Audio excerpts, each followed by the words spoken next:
Can you imagine a world without your phone, computer, or even TV? Because I know that I can't. I've grown so accustomed to having my phone or computer by my side at all hours of the day that when I don't even have it for an hour, I start to feel anxious, like I'm missing out on something really important when I never really am. I feel an overwhelming desire to check my Twitter, Facebook, Instagram, and text messages the second that I get the chance to. As much as I love social media, texting my friends, and binge watching Netflix, it's important to be informed about the negative side effects that digital media can have on our lives. The overuse of digital media has become a major issue in our era due to easily accessible internet and smartphones. This overusage has many negative side effects, such as impacting our health, offline bonds, and education. Today, I'd like to persuade you guys to at least try to limit the amount of time that you spend using digital media. Let's start by discussing how the overusage of digital media can negatively impact your health. First off, I can personally attest to the fact that social media does cause anxiety. Constantly worrying about how many likes you get on your post, anxiously awaiting a response, or even wondering what people think about your picture takes a huge toll on anyone's psychological well being. According to Psych Central, a recent study showed that Facebook made people feel anxious and stressed about not being good enough, negatively affecting their self esteem. A specific type of social anxiety caused by social media can be FOMO, aka fear of missing out. Examples could be missing out on the party last night and seeing pictures of it posted online, or that crazy concert that your parents wouldn't let you go to. Another negative effect is addiction. There are two symptoms of addiction. One, a constant need to use the object, and two, feeling unpleasant when you don't get to have the object enough. My name is Anna, and I am most definitely an addict. The University of Chicago found that social media is more addictive than even cigarettes.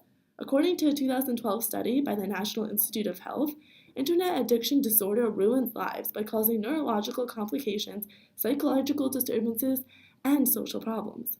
The final subject on health I'll mention is sleep. One of my friends used to complain to me that he couldn't fall asleep at night because he could not stop using his phone. I suggested, hey, why don't you just turn it off? And his answer was, I can't get myself to. The Sleep Foundation conducted a study on how technology affects sleep.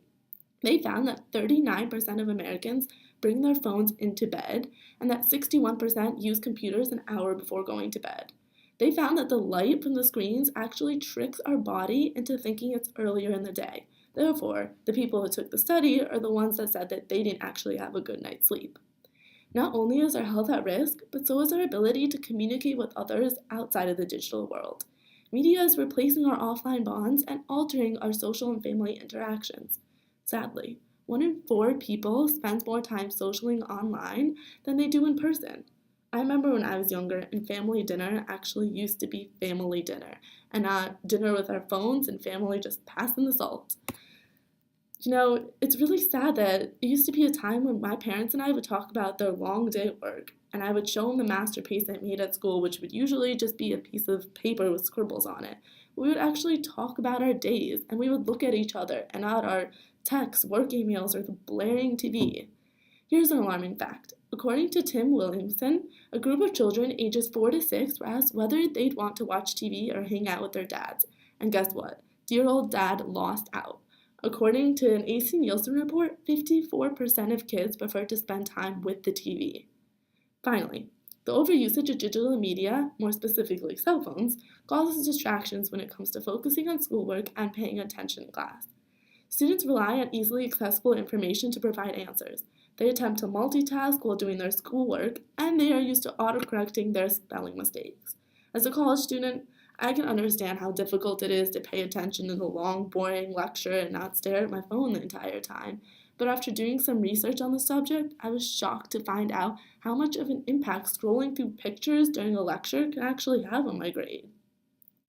Researchers found that a chemical called dopamine is released when watching TV or playing video games, and when someone is used to staring at the screen for too long, they have a hard time focusing on something without feeling that exact same stimulating effect. There are a few possible options I'd like to suggest to limit your use of digital media. For one, take family dinner seriously, please.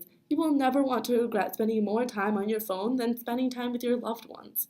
2, limit yourself on how many times a day you check your social media, even if it's just going from 50 to 45. 3, Try not to look at your phone more than once or twice during class because even though it may be really difficult at first, it will have a major impact in the long run. And even go as far as to maybe delete something that does cause you stress, such as I did with Twitter. Not every moment needs to be posted on social media. Not every form of entertainment needs to include technology. And not every text needs to be answered right away.